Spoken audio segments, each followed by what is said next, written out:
Baik, Shalom Bapak Ibu yang kasih Tuhan. Senang sekali kita bisa berkumpul kembali ya. Saya pakai WiFi gereja, tapi apakah suaranya jernih ya? Nanti misalkan tidak jernih, tolong dinotis. Jadi saya harus tahu kapan harus mengulang atau saya harus ganti koneksi ya. Jadi selama ini saya beriman saja, koneksinya bagus ya. Oke, tadi sudah didoakan oleh Calvin. Thank you bro untuk doanya yang sangat indah. Semoga manjur doanya. Ya pasti manjur ya, karena Tuhan yang beserta dengan kita, amin ya. Nah, hari ini adalah waktu yang khusus buat kita Bapak Ibu untuk sama-sama menggumulkan satu bagian firman nih.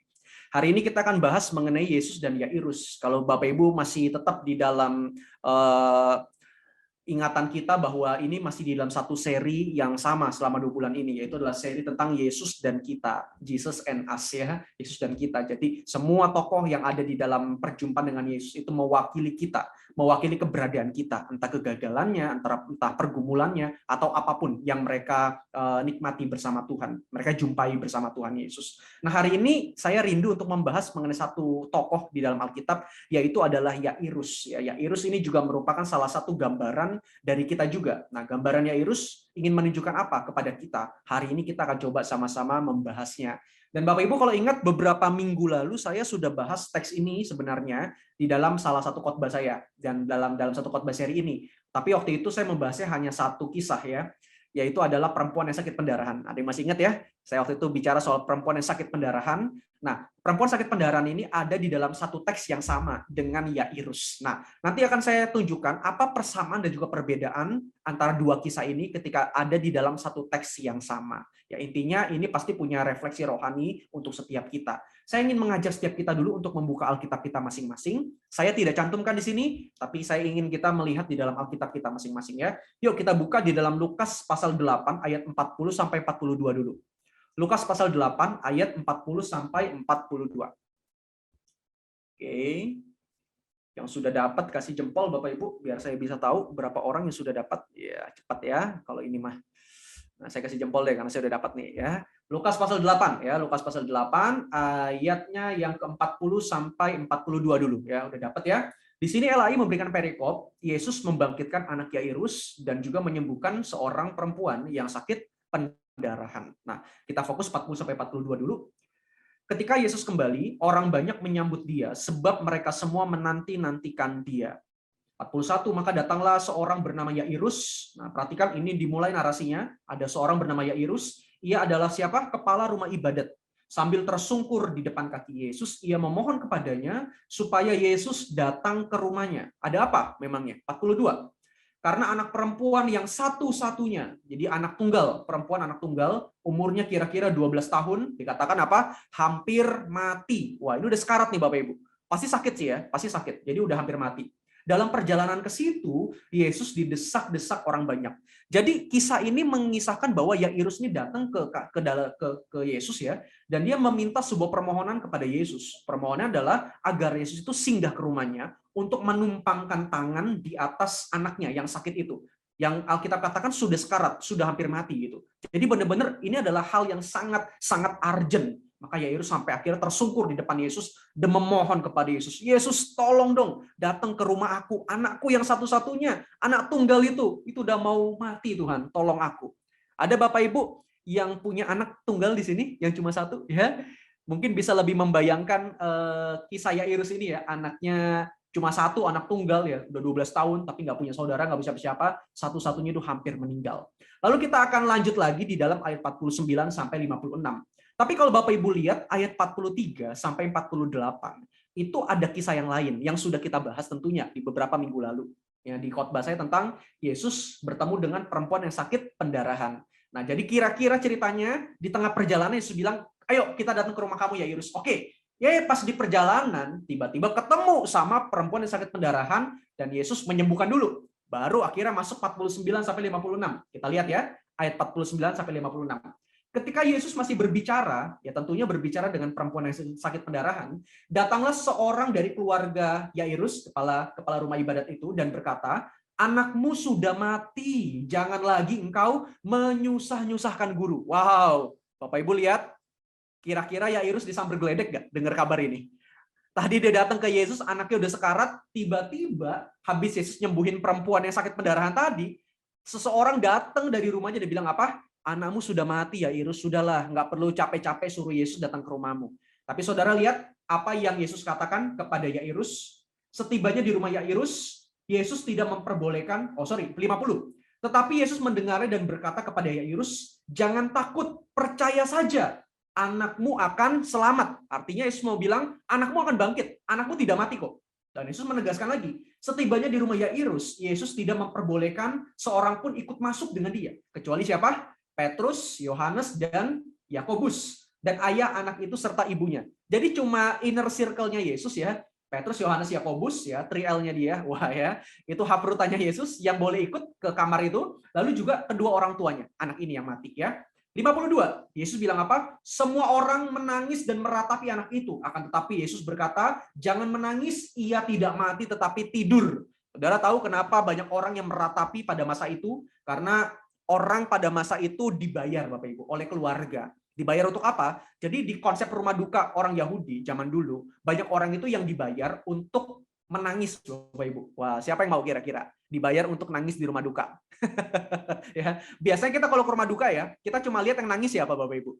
Keluarganya, betul nggak ya? Cuma keluarga yang nangis ya, paling mamanya, papanya, anaknya atau saudaranya dekat ya, yang nangis karena orang ini meninggal. Tapi dalam konteks Yahudi, yang nangis itu bukan cuma keluarganya, tapi tetangganya bisa, bahkan orang yang mungkin dia nggak kenal. Itu dibayar untuk menangis. Kenapa? Karena orang Yahudi meyakini semakin banyak teriakan tangisan itu akan semakin membuat suasana itu semakin sedih gitu loh. Jadi rasa kehilangan itu ditunjukkan dengan banyaknya tangisan itu.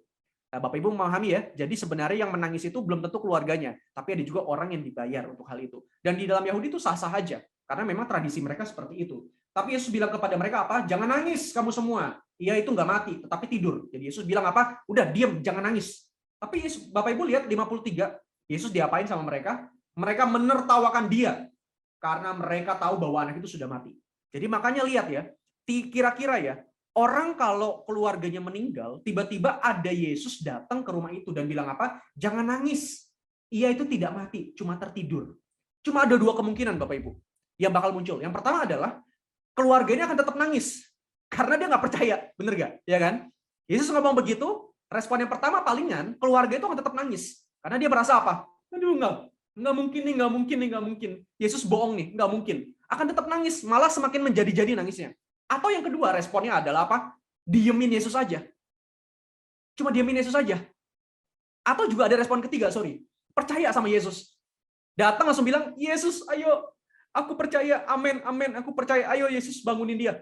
Cuma ada 3 respon itu aja. Makin nangisnya jadi, ya. Yang kedua, diem aja, nggak peduli dengan apa Yesus bilang. Atau yang ketiga, dia malah percaya dengan Yesus memohon. Tapi nggak ada respon yang keempat, itu tertawa. Ngetawain Yesus dengan apa yang Yesus ngomong. Itu nggak mungkin. Karena situasinya lagi sedih. Ya. Jadi Bapak Ibu bisa bayangin, tiba-tiba yang tadinya nangis terseduh-seduh, ayat selanjutnya langsung bilang apa? Mereka nertawain Yesus. Itu nggak mungkin gitu loh. Mana ada orang yang lagi nangis bombay, yang lagi sedih, tiba-tiba ketawa gitu. Ngetawain sesuatu yang lelucon. Nggak mungkin. Kita ngelawak di rumah duka pun nggak bisa. Saya khotbah, Musengki khotbah, mau khotbah yang lucu pun itu nggak mungkin ketawa orang di rumah duka. Mereka lagi sedih gitu. Nggak bisa moodnya langsung berubah. Tapi orang di sini bisa moodnya berubah. Kenapa? Sekali lagi, mereka itu cuma orang bayaran. Makanya mereka moodnya bisa langsung berubah-berubah. Karena mereka menangis tidak tulus. Ya. 54. Lalu Yesus memegang tangan anak itu dan berseru katanya apa? Hai anak, bangunlah. Wow, Yesus memegang tangan anak itu bilang bangunlah. Dalam teks lain dikatakan talitakum, bangkit anak ini. 55, maka kembalilah roh anak itu dan seketika itu juga ia bangkit berdiri. Yesus lalu menyuruh mereka memberi anak itu makan dan takjublah semua orang tua ya, orang tua anak itu, tetapi Yesus melarang mereka untuk memberitahukan kepada siapapun juga apa yang terjadi itu. Jadi Bapak Ibu udah lihat bukan ceritanya kira-kira seperti apa? Ya, Yesus datang akhirnya membangkitkan anak yang sudah mati itu. Nah, ada hal yang ingin saya tegaskan dalam beberapa bagian ini tentunya. Ada 3 hal yang akan kita pelajari. Hal yang pertama yang berkaitan dengan Yairus ini, kita akan coba membandingkan terlebih dahulu antara kisah Yairus dan juga perempuan yang sakit pendarahan di dalam satu teks yang sama. Jadi kalau kita baca Alkitab di dalam teks ini teks yang menarik. Kenapa? Karena di dalam satu perikop cerita narasinya bukan cuma satu, tapi ada berapa? Ada 2. Ada Yairus yang punya pergumulan anaknya sakit, yang hampir mati, bahkan mati. Lalu juga yang kedua, ada perempuan yang sakit pendarahan. Di dalam satu perikop, tapi ada 2 cerita. Nah, Alkitab itu tidak secara tidak sengaja untuk memberitakan hal ini.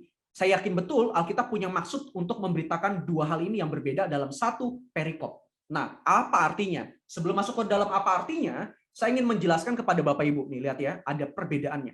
Ini Yairus, lalu ini adalah perempuan yang sakit pendarahan. Kita lihat Yairus. Yairus terlebih dahulu dikatakan apa? Yairus, ia adalah kepala rumah ibadat. Ingat ya, kepala rumah ibadat, berarti dia adalah ketua di dalam rumah ibadat itu. Sambil tersungkur depan kaki Yesus, ia memohon kepada Yesus supaya Yesus datang ke rumahnya karena anaknya perempuan yang satu-satunya, umurnya berapa? 12 tahun, itu hampir mati. Ingat, ini bagian ini kita lanjut ke dalam perempuan yang sakit pendarahan. Ini kita akan lihat ada perbedaan dan juga ada persamaannya, ya.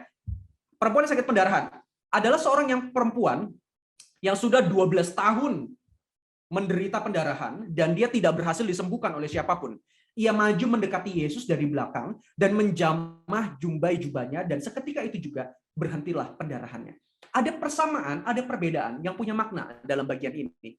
Saya akan tunjukkan kepada setiap kita. Perbedaannya apa antara Yairus dengan perempuan yang sakit pendarahan? Yang pertama, tentu Yairus adalah seorang laki-laki, perempuan itulah seorang perempuan. Udah pasti.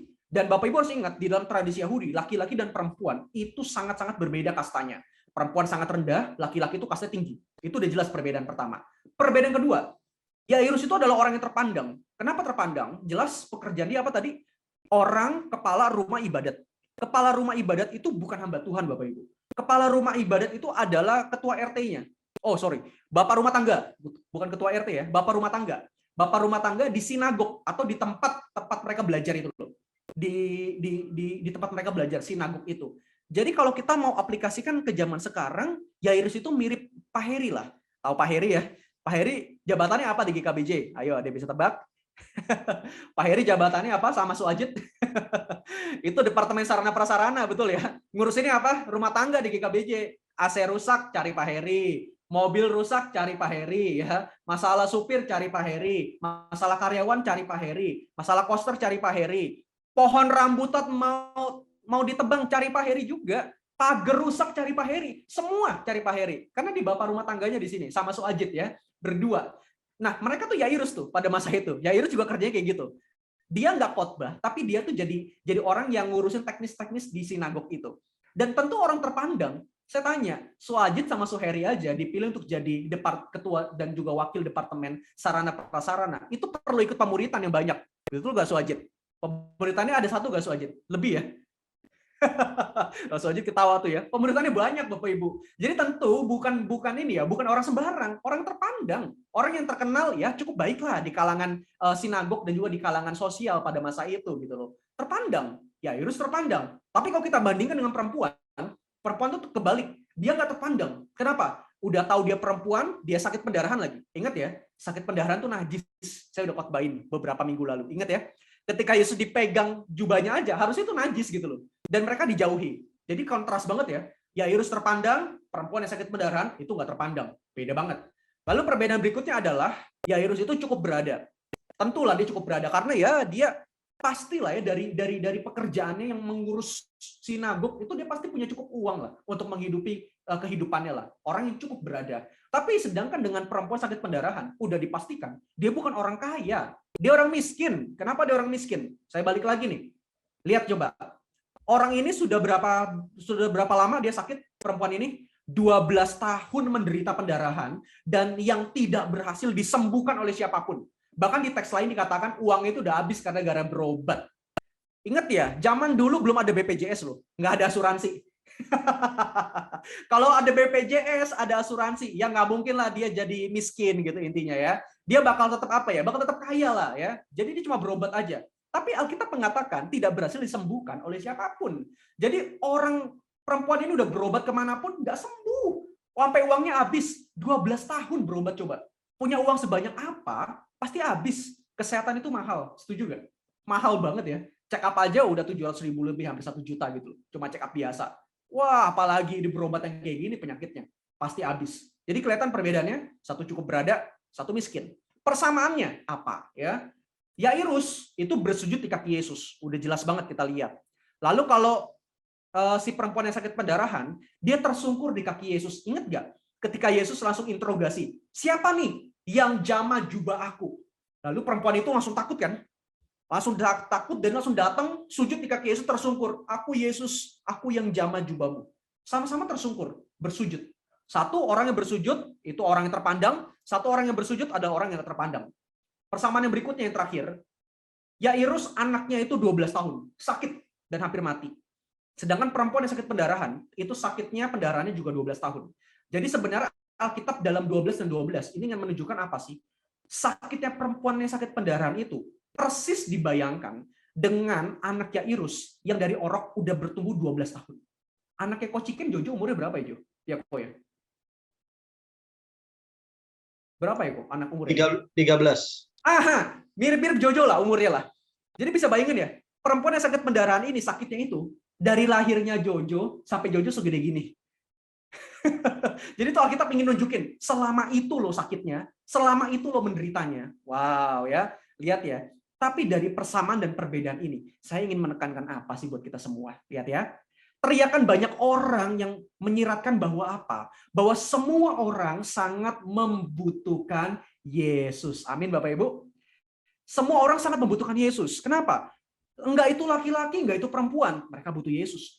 Enggak itu orang yang terpandang atau orang yang enggak terpandang. Mereka tetap butuh Yesus. Entah itu orang yang kaya, entah itu orang yang miskin. Mereka butuh Yesus. Entah itu orang yang sakit, teriakannya beda-beda. Mereka tetap butuh Yesus. Kenapa? Karena di balik setiap orang yang punya prestasi, di balik tiap orang yang punya uang, di balik tiap orang yang punya kemewahan dan lain sebagainya, posisi, kedudukan, dan lain sebagainya, mereka adalah manusia biasa yang masih punya pergumulan dan terus berteriak kepada Tuhan. Setuju nggak? Nggak ada satupun orang, Bapak Ibu. Nggak ada dari antara kita yang bilang, oh kamu mah enak orang kaya, kamu mah enak punya uang banyak. Enak lah, ini mah antolui ya kan. Oh, aduh nggak usah mikir apa-apa. Aku nih, aduh kerja aja susah harian gitu. Kita nggak bisa bilang begitu karena beda pergumulannya. Orang yang punya uang pergumulannya beda sama orang yang hidupnya cukup. Orang yang miskin pergumulannya beda dengan orang yang hidupnya cukup.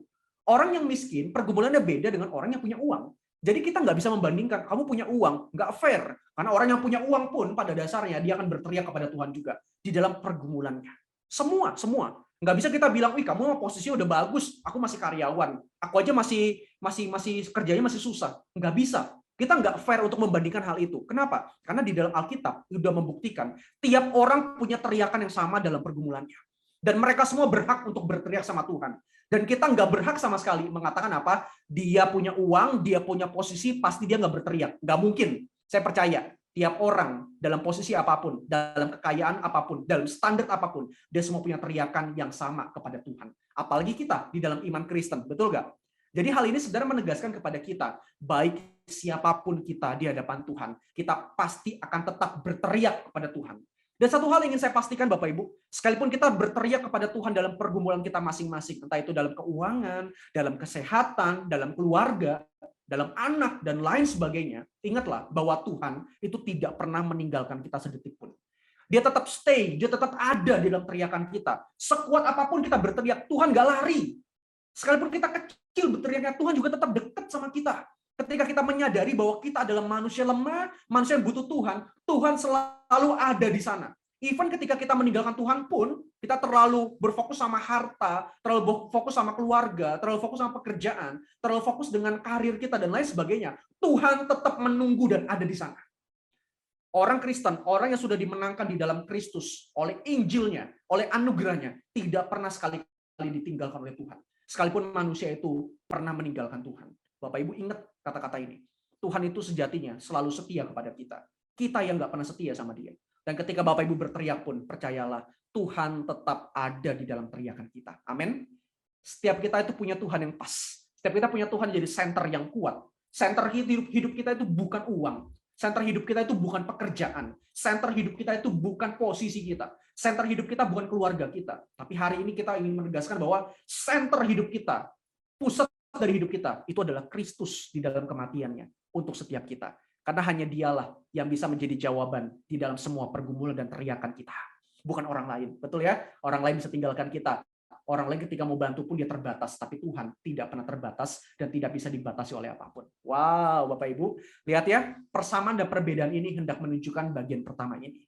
Dan kita akan masuk ke dalam bagian kedua yang lebih dalam lagi sebenarnya.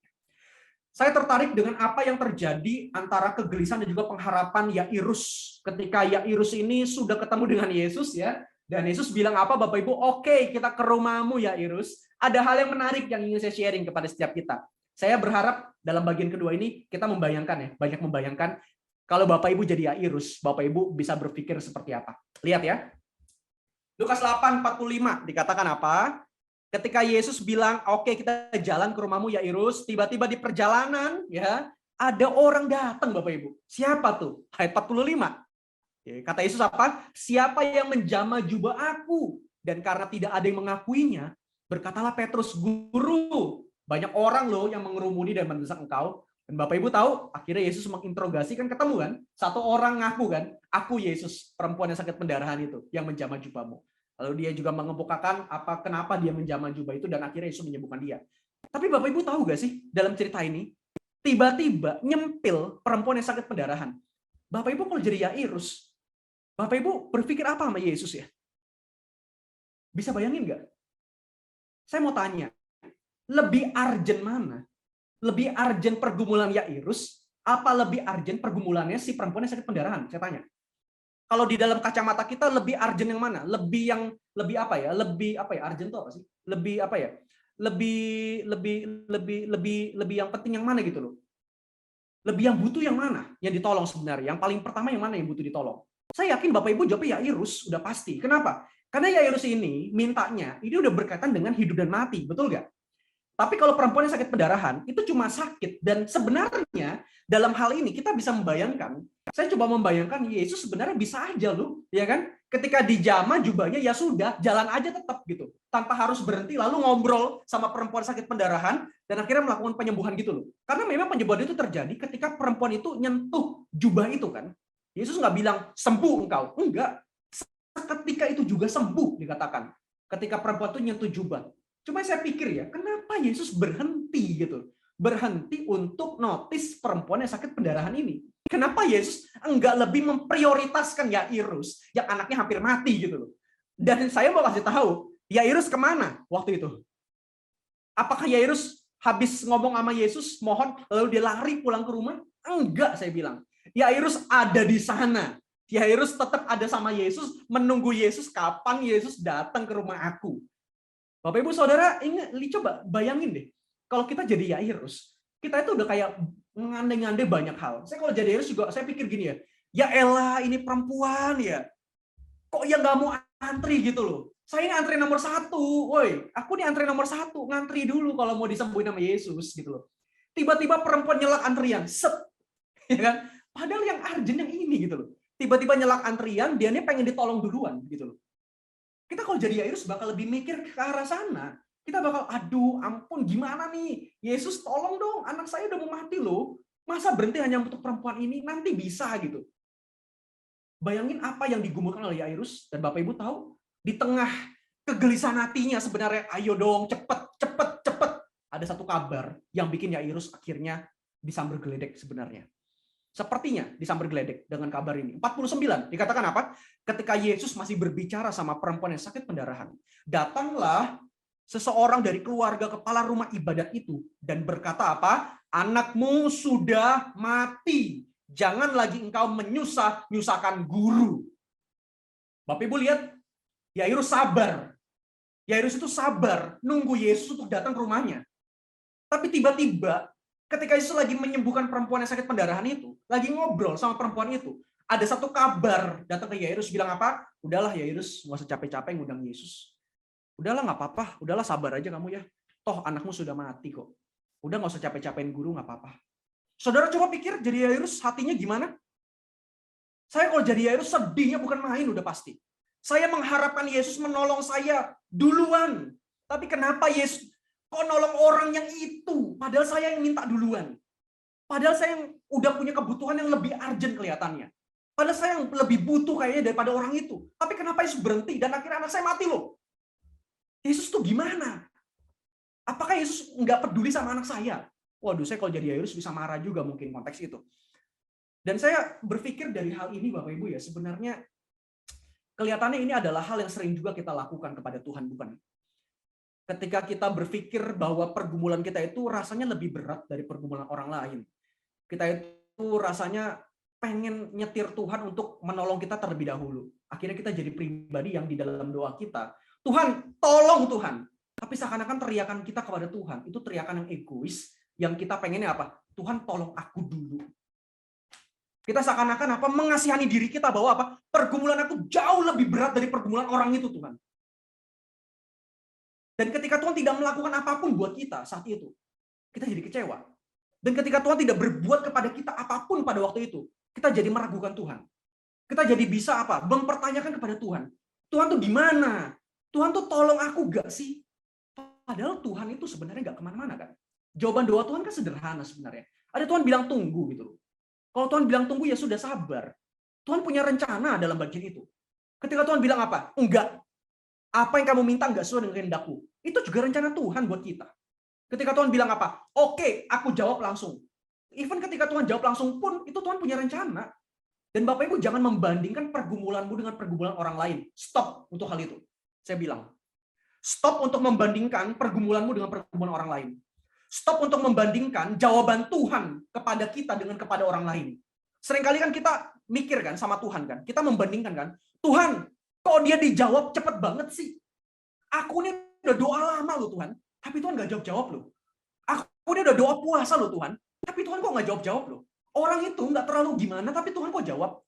Orang itu nggak terlalu gimana, kok Tuhan kasih kekayaan. Orang itu kok Tuhan nggak gimana-gimana, tapi kok Tuhan berkati dan lain sebagainya. Aku kurang apa Tuhan? Bapak Ibu lihat tanpa sadar. Sebenarnya kita membawa kebaikan kita kepada Tuhan untuk Tuhan perhitungkan, untuk menjawab doa kita. Makanya saya bilang stop untuk membandingkan pergumulan kita dengan pergumulan orang lain. Stop untuk membandingkan jawaban Tuhan kepada kita dengan jawaban Tuhan kepada orang lain. Saya mau bilang, ketika Tuhan menjawab orang lain dengan cepat, itu bukan artinya Tuhan lebih mengasihi dia daripada mengasihi kita. Saya mau tekankan ini. Jangan pernah berpikir ketika Tuhan memberkati orang lain lebih daripada memberkati kita, itu artinya Tuhan lebih sayang kepada dia daripada sayang kepada kita. Saya mau bilang itu nggak benar. Ketika Tuhan menjawab dia terlebih dahulu, ketika Tuhan memberikan dia berkat khusus, itu bukan arti Tuhan lebih sayang daripada dia, kepada dia, daripada lebih sayang sama kita. Sebab sayangnya Tuhan itu sama. Sayangnya Tuhan itu rata kepada setiap kita. Mau Tuhan jawab cepat doa kita, atau Tuhan jawab lama, atau Tuhan bahkan nggak jawab, Tuhan tetap berdaulat buat hidup kita. Amin nggak? Kita itu hidup di dalam payungnya Tuhan, bukan di luar payungnya Tuhan. Jadi apapun yang Tuhan nyatakan buat kita, itu adalah yang terbaik. Roma 8:28, ini ayat favorit Coach Ikian ya. Ini selalu Coach Ikian hafal dan bagikan ya. Roma 8:28 bilang apa? Tuhan Allah turut bekerja dalam segala sesuatu untuk mendatangkan kebaikan. Bagi siapa? Bagi mereka yang mengasihi dan terpanggil sesuai dengan apa? Rencana Allah. Jelas kok. Di dalam segala hal, Tuhan punya rencana. Dan saya mau tekankan, di dalam bagian ini, dalam teks ini, ketika Tuhan lebih mendahului perempuan yang sakit pendarahan, itu bukan berarti Tuhan nggak sayang Yairus. Itu bukan berarti Tuhan lebih sayang perempuan sakit pendarahan ini. Itu bukan artinya perempuan yang sakit pendarahan ini, pergumulannya lebih berat daripada Yairus. Enggak. Sebab sesungguhnya saya percaya betul, pergumulan kita, berat atau tidaknya, itu hanya berbicara dalam lensa kita aja. Tapi di dalam lensanya Tuhan, itu kecil semuanya, benar nggak? Di dalam lensa kita, kita bisa membandingkan pergumulan ini berat, pergumulan ini ringan, ini sedang. Itu lensa kita. Tapi kalau kita bawa kepada lensanya Tuhan, dalam kedaulatannya Tuhan, itu nggak ada. Format kayak gitu tuh nggak ada. Buat Tuhan itu hal yang kecil semua, hal yang sederhana. Bahkan Tuhan cuma bilang jentikan jari mungkin, itu semua bisa lakukan. Tapi permasalahannya begini sebenarnya. Kenapa Tuhan itu kesannya lebih mendahului perempuan yang sakit pendarahan ini daripada mendahului Yairus dalam teks ini? Saya percaya betul ada maksud Tuhan di dalam bagian ini. Amin Bapak Ibu. Dan kita mau lihat maksud Tuhan apa sebenarnya. Saya ingin kasih tahu Bapak Ibu. Sebenarnya ketika Tuhan mendahului orang yang sakit pendarahan ini, perempuan ini, sebenarnya Tuhan sedang meneguhkan iman Yairus lebih lagi. Saya mau tanya sebenarnya. Yang pertama, coba perhatian. Yang pertama, kira-kira bisa gak Tuhan itu langsung datang ke rumah Yairus lalu menghiraukan perempuan yang sakit pendarahan tadi? Bisa, betul ya? Bisa banget. Yang kedua, bisa gak ketika jubahnya dijamah, lalu Yesus nggak usah terlalu peduli karena dia udah sembuh, lalu tetap jalan ke rumah Yairus? Bisa nggak? Bisa. Yang ketiga, bisa nggak Yesus nyembuhin anaknya Yairus dari jauh tanpa Yesus harus jalan ke rumah Yairus? Bisa nggak? Bisa, semuanya bisa Yesus lakukan. Kalau kita mau mengandaikan dengan logika, semua Yesus bisa kerjakan, semua Yesus bisa lakukan. Cuma permasalahannya adalah sekali lagi, kenapa perlu ada perempuan ini di tengah-tengah ini? Saya mau kasih tahu bahwa ini semua berkaitan dengan iman Yairus. Biar Yairus itu punya iman semakin kuat di dalam Yesus. Saya mau tanya, pengalaman rohaninya beda gak? Kalau andai kata Yesus langsung datang ke rumah Yairus, nyembuhin anaknya, tanpa anaknya mati. Saya mau tanya, pengalaman rohaninya beda gak? Cerita rohaninya. Saya bisa bayangin, andai kata Yesus langsung datang ke rumah Yairus, dalam konteks anaknya belum mati, Bapak Ibu. Yesus datang langsung numpangin tangan ke anaknya, sembuh ya nak ya. Iya Tuhan, aku percaya, guru aku percaya. Lalu sembuh. Kalau Yairus diundang kesaksian ke pria sejati, ke CNN, dia bakal cerita, bener gak? Puji Tuhan, ya. Puji Tuhan, Tuhan begitu baik sama saya. Saudara tahu, anak saya yang sakit sudah disembuhkan oleh siapa? Oleh Tuhan Yesus. Wow, Tuhan segera datang loh saudara ke rumah saya. Wow, menggebu-gebu dia ceritanya, bener gak? Langsung 1, 2, 3, yes. Wow, udah pasti Coach Chicken 1, 2, 3 dah, udah yakin dah ya. Itu semangat gitu. Wow, dia semangat. Saudara tahu Tuhan sayang betul sama anak saya. Tuhan gak melewatkan, Tuhan langsung segera lari ke rumah saya. Saudara tahu Tuhan langsung sembuhkan. Anak saya gak mati, saudara. Anak saya disembuhkan oleh Yesus. Wow, langsung orang yang ini kesaksian apa tuh fasilitator. Wow, 1, 2, 3, yes. Kita beri kemuliaan buat Tuhan. Wow, udah selesai kan. Tapi saya mau tanya, lebih dahsyat mana kesaksiannya kalau anaknya lewat kematian dulu, baru dibangkitkan oleh Yesus? Pengalaman spiritualnya beda gak? Imannya Yairus beda gak akhirnya dibangunnya? Tentu beda. Ceritanya bakal berbeda kesaksiannya. Andai kata ini semua kesaksian Bapak Ibu ya, Yairus itu, perempuan ini udah lewat gitu kan, datang, lalu Yairus nungguin, ya ampun Tuhan, kenapa perempuan ini ada? Anaknya dapat kabar anaknya udah mati, ya ampun Tuhan. Tiba-tiba Yesus datang ke rumahnya membangkitkan anaknya, diundang ke camp pria sejati. Kesaksiannya beda. Saudara tahu, saya mendapatkan mukjizat yang besar dari Tuhan. Anak saya yang mati dibangkitkan, saudara. Bukan hanya disembuhkan, tapi dibangkitkan. Saya secara manusia udah nggak pernah berpikir seperti itu, saudara. Tuhan begitu baik, menyatakan anugerah, kesembuhan mukjizat buat saya. Wow, dia lebih berapi-api. Kesaksiannya bener nggak? Dia lebih semangat kesaksiannya, udah pasti dia lebih semangat. Apalagi diceritain kronologinya. Saudara tahu ketika Yesus udah bilang sama saya, aku mau ke rumah kamu, Yairus. Saya senang saudara, pengharapan saya muncul. Tapi saudara tahu gak, di tengah perjalanan ada satu perempuan yang nyelak antrian saudara. Dia nyelak antrian saya antrian nomor 1. Dia nyelak antrian untuk disembuhkan duluan. Dan Yesus nyembuhin perempuan itu dulu. Saudara tahu kabar geledek anak saya mati, saudara. Tapi saudara tahu yang lebih dahsyat, ketika anak saya mati, Tuhan itu datang tetap ke rumah saya dan membangkitkan anak saya.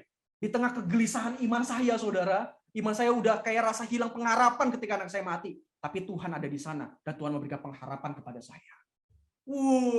Itu pas teriak 1, 2, 3, itu sampai gang sebelah udah kedengeran semua Bapak Ibu. Yes!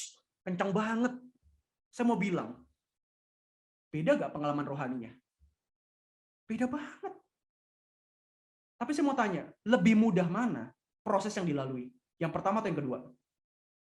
Lebih mudah yang pertama, setuju ya?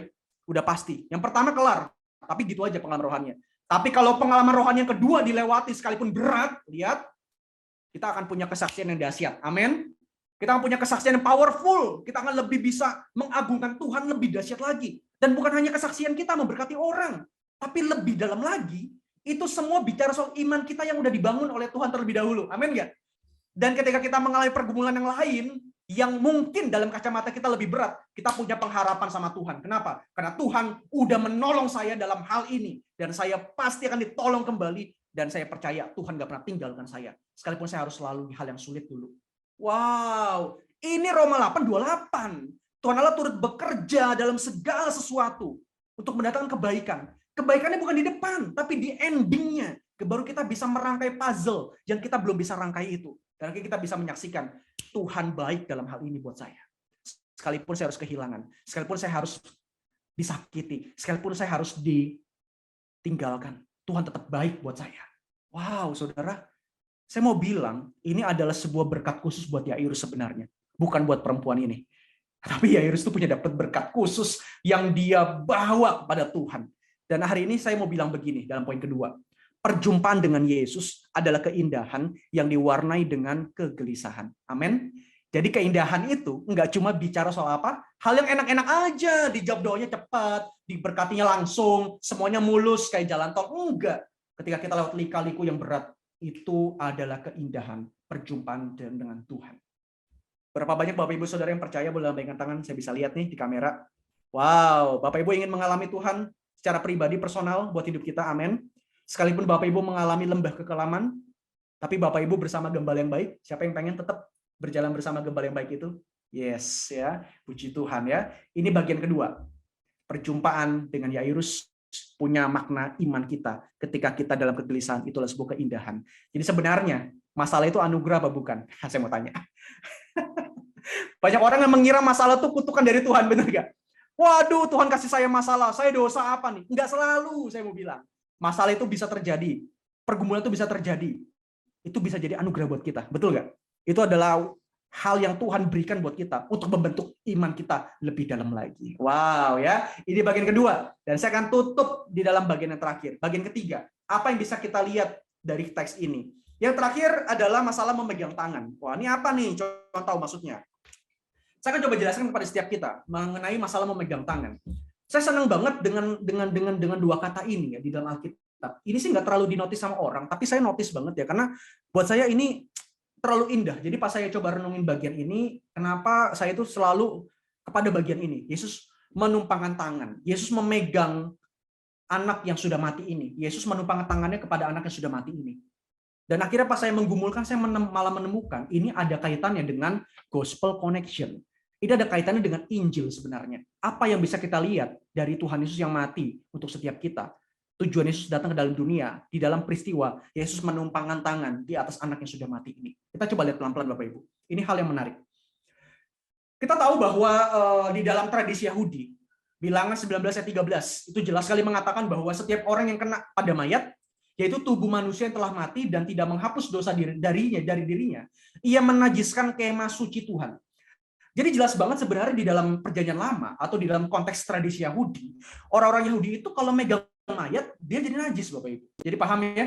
Jadi nggak sembarang bisa pegang mayat. Bahkan bukan cuma dirinya yang najis dan harus ditahirkan, tapi ketika dia masuk kemah suci, itu menajiskan seluruh kemah suci. Jadi harus ada proses pentahiran lagi. Jadi itu betul-betul memegang mayat itu adalah najis. Dan Bapak Ibu tahu Yesus memegang mayat atau tidak dalam konteks ini? Yesus memegang mayat loh Bapak Ibu. Yesus menumpangkan tangan di atas anak yang sudah mati itu. Dan akhirnya Yesus di sini ada melawan tradisi yang ada. Yesus itu hadir untuk melawan tradisi. Yesus menunjukkan bahwa aku memegang sesuatu yang najis. Aku memegang sesuatu yang kamu anggap najis. Aku memegang sesuatu yang sudah mati. Itu adalah mayat. Dan Bapak Ibu tahu ini permintaan siapa sebenarnya? Sekalipun ini bukan permintaan Yairus untuk anak yang sudah mati. Karena Yairus mungkin tahu ketika anaknya sudah mati, dia nggak mungkin minta Yesus untuk meletakkan tangan di atas anaknya. Karena dia tahu, nggak mungkin ada satupun guru yang mau lakukan itu. Tapi lihat permintaan Yairus di depan sebelum anaknya mati, dibilang apa? Anakku perempuan sedang sakit, hampir mati. Datanglah kiranya dan letakkan tanganmu di atasnya, supaya ia selamat dan tetap hidup. Saudara perhatikan satu kalimat ini, tapi dipenggal menjadi dua arti sebenarnya. Tuhan letakkan tanganmu di atasnya, supaya ia apa? Selamat dan tetap hidup. Ingat-ingat kalimat ini. Tuhan letakkan tanganmu di atas anakku, biar anakku selamat dan hidup. Jadi Yesus letakkan tangan, terjadi keselamatan, terjadi kehidupan. Maksudnya apa Bapak Ibu dalam bagian ini? Saya cuma mengandai-andai. Ini permintaan Yairus memang sebelum anaknya meninggal. Tapi masalahnya, mengapa Yesus tetap mengikuti permintaan Yairus untuk meletakkan tangan di atas anaknya? Padahal Yesus tahu loh, di dalam tradisi Yahudi, nggak ada satupun guru yang melakukan ini. Nggak ada satupun guru yang mau memegang mayat karena najis, karena perlu ada proses pentahiran yang ribet gitu. Kenapa Yesus tetap meletakkan tangan di atas anaknya? Pertanyaan saya berikutnya, apakah Yesus nggak bisa tanpa meletakkan tangan di atas anak itu? Lalu Yesus bilang apa? Sembuh, bangkit, bisa nggak? Bisa banget, betul ya? Setuju sama saya? Tanpa harus Yesus mengotori tangannya dengan kenajisan, ya. Dia bisa kok bilang, bangkitlah anak, bangkitlah, talitakum, bangkit, bisa kok bangkit. Tapi kenapa Yesus masih mau memegang mayat itu? Tangan anak yang sudah mati itu yang bisa menajiskan Yesus. Saudara, ini kuat dengan makna Injil di dalamnya. Dan untuk menjawab pertanyaan ini, kita masuk pada gospel connection. Apa yang bisa kita lihat dari bagian ini sebenarnya? Berbicara mengenai Kristus. Saudara tahu bahwa Yesus itu sebenarnya diapit dengan dua kenajisan dalam teks ini. Kenajisan yang pertama, Lukas 8:54, lalu Yesus memegang tangan anak itu dan berseru katanya, "Hai anak, bangunlah." Lihat, kenajisan pertama adalah ketika Yesus memegang anak yang mati, yang mayat itu. Yesus najis. Itu kenajisan pertama. Tapi Yesus seperti sandwich yang diapit sama satu kenajisan lagi. Apa itu? Perempuan sakit pendarahan ini, jangan lupa.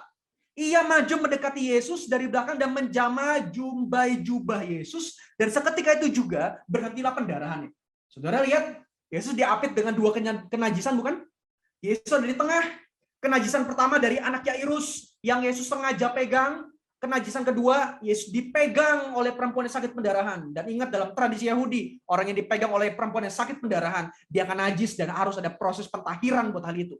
Tapi kenapa Yesus seperti sandwich yang diapit dengan dua kenajisan ini? Apa maksudnya?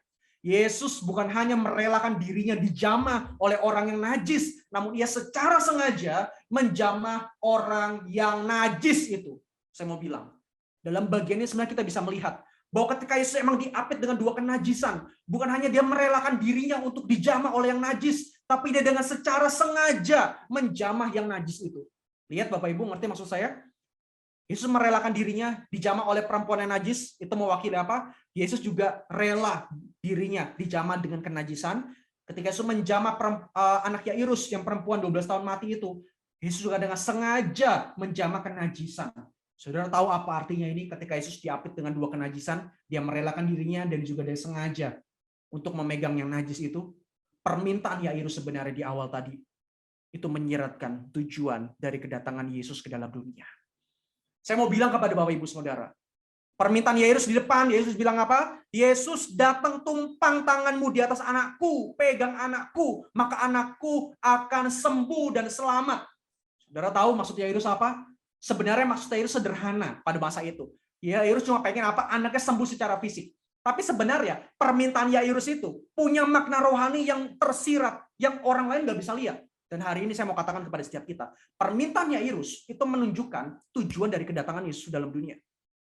Ketika Yairus bilang gini, Yesus jamah anakku, itu menyiratkan apa? Yesus yang kudus, Allah yang kudus itu datang ke dalam dunia untuk mengambil kenajisan kita, untuk memegang kenajisan kita dan menimpakan kenajisan itu ke atas dirinya dan dia mati di atas kayu salib untuk kenajisan itu. Dan Bapak Ibu tahu Yairus ngomong apa di endingnya? Pegang anakku akan selamat dan hidup. Coba lihat. Bukankah setelah Yesus sudah memegang kenajisan kita, menimpakan kenajisan kita di atas Yesus, sehingga Yesus tergantung di atas kayu salib, kita memperoleh keselamatan, kita selamat, kita hidup. Bukankah ini sejalan dengan apa yang Yairus katakan?